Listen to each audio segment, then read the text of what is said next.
po pala, from Pampanga, 26 years old. Elementary pa ako, yung papa ko kasi mahilig siyang manood ng basketball. Yung support niya yung mga sa PBA.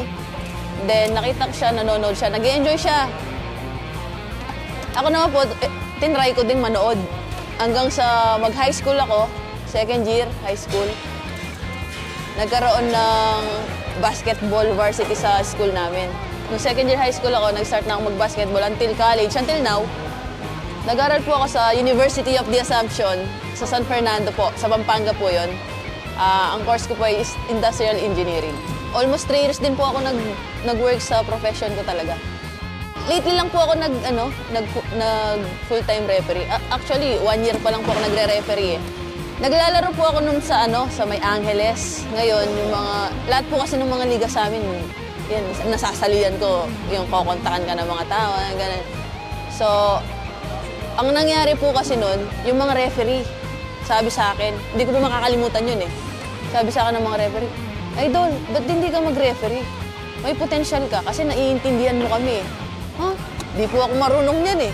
Tsaka, mahal ko po yung basketball, parang mas focus po muna ako sa paglaro kasi nga kasaragsagan po ng mga liga ng mga babae sa amin noon. Kaya ang dami ko pong sinasalihan. Sa isang araw nga, 3-4 na laro. Iba-ibang venue pa yun kasi kailangan mong puntahan kasi committed ka sa mga taong yun eh. Diba? Oh, sobra po. Mula umaga hanggang gabi, naglalaro po kami. Ganun po ako ka-addict sa basketball. No? Tapos, the following years, mga after 1 year or 2 years, yung mga ka-teammate ko, may nagre-referee na sa kanila. Parang, "Idol, subukan mo naman kaya mag-referee." Ay, doon po ako nahikayat na, mas malalong nahikayat ako na mag-referee. Kasi yung mga nakaka-teammate ko, nagre-referee na. So, tinry ko po. Ayun, doon po ako nag-start, nagtuloy-tuloy na hanggang ngayon. Noong unang sabak ko po nag-referee, siyempre kabado ka pa. Kasi, paano pag nagkamali ako dito? After ng game, nung nakasurvive ako sa game na yun, sabi ko, pwede pala, kaya ko pala. Siyempre, kailangan mas matigas mo tayo sa kanila. Kasi kung magiging malambot ka, kakainin ka lang nila. Pera ka lang nila, babae, kaya ko yan. Hindi. Meron po talagang bagay na hindi natin pinapangarap pero binibigay ni Lord.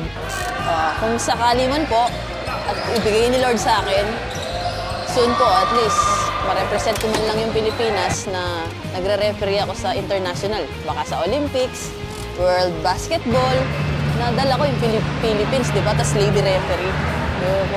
Noong opening, grabe po yung saya ng puso ko kasi pagpasok ko pa lang, pakadami pa lang tao. Tapos grabe rin pala yung liga na to. Sabi ko, malakihan din pala talaga siya. Though wala naman po talaga akong idea before kasi kakabago ko pa nga lang po sa sa grupo na to. Tsaka, ayun po, napakasaya lang po kasi winelcome po ako ng Nicom Atoy. Diba? Yung mga winelcome po ako dito sa UNTV, tapos opening pa. Masaya po kasi at least sila may tiwala po sa akin at saka yung opportunity binigay nila sa akin is ginrab ko talaga siya. At pinakita ko na kaya ko. Sa UNTV Cup Season 11, bago lang po ako dito pero ayun po, yung pag-welcome nila sa akin is sobrang saya kasi tinanggap po nila ako ng buong puso nila. Tapos hanggang ngayon, nandito pa rin po ako. Sana makasama pa po kayo hanggang sa mga susunod na season. Gagawin ko naman po lahat ng kaya ko, tsaka yung isi-share ko naman lahat ng natutunan ko sa mga players, sa mga coaches, sa ating mga nagtatrabaho dito. Ayun po, masaya po ako kasi napabilang po ako dito sa UNTV na to.